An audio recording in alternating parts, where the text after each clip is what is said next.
The democratic system we run in our country rests on three arms of government.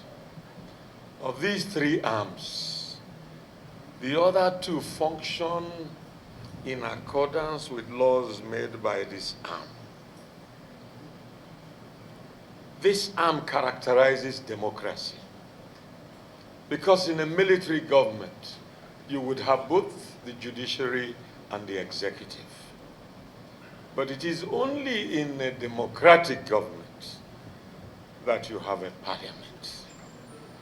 The parliament is a microcosm of the people because every section of the country has, by adult suffrage, delegated its voice to this parliament.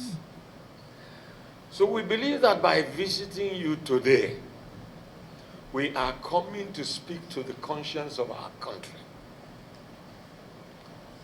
We ask that this discussion today be as frank as possible, because in situations like this, unless the National Assembly rises like one man with a conscience, a commitment, and a patriotism to unveil the facade of partisan politics and partisan advantages and face the real issues of the nation, will stand on the edge of a precipice. We have come to you, sir, at a time when our economic stability is in serious danger. Today, our international debt is extremely high, perhaps one of the highest judged by the IMF for countries without GDP. Our domestic debt is high and growing by the day. Our subsidy indebtedness is something that has defied solution and transparency in disclosure. Our youth despair is gargantuan. The federating units in this country, in the unitary system that we call a federal government, are surviving with great difficulty. The federal government has made bailouts just to sustain recurrent expenditure of our state governments. Many of the important units of great growth in our country, namely industrial concerns, are either not producing at all or producing short of installed capacity. Job creation is low. Despondency stares us in the face. Political instabilities have compounded this, Mr. President. At no time except during the Nigerian Civil War have people been killed in the rate in which they are being killed today in Nigeria. In 1 year, we have recorded more than 1,000 killings. What is surprising is that these killings are not matched with equal reaction by the security forces in our country. There is a resultant lack of confidence in the institutions of government, especially the institutions that are responsible for law and order. Our courts speak from two sides of the mouth. Our Chief Justice said that corruption in the judiciary is not only ingratiation of judicial officers, but deviation from the rules of engagement by judges, by making pronouncements that are completely out of pattern in the exercise of dispensation of justice. We have had, today in Nigeria, our courts make proclamations that whether you commit crime or not, you may not be arrested or even prosecuted. It is unprecedented in any democracy. Mr. President, distinguished senators, we have come as elders. We have come as fathers. We have come as heads of different socio-cultural organizations of this country who look up to us for leadership to speak in moments of this nature. We have looked at the problem of our country and we think that it is soluble, but we think that there is lack of will. We have come to ginger you to develop that will and to seek a consensus of the leadership of the National Assembly and of the political class who have the necessary legislative empowerment by our Constitution to make decisions that can reverse our situation. And if not in office, you constitute the political class of our country. At times like this, partisanship is criminal. Mr. President of Senate, a number of us on the other side of 60 and above grew up in a different Nigeria. I grew up in a Nigeria where in Enugu, where I come from,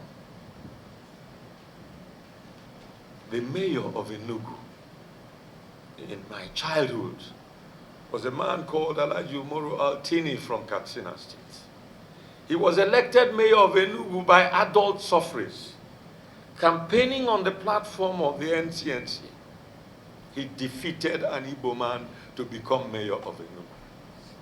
Mr. Willoughby, a Yoruba man, was Accountant General of Eastern Nigeria.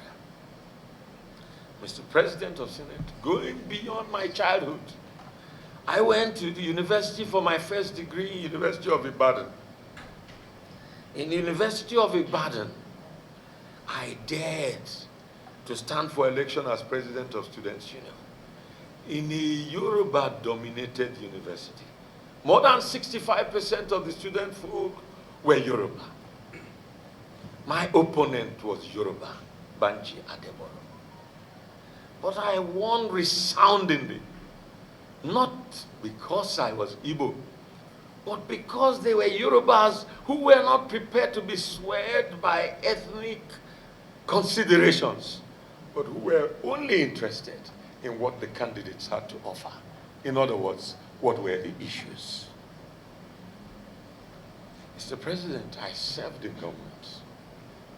I didn't have the privilege to serve with your father in Senate.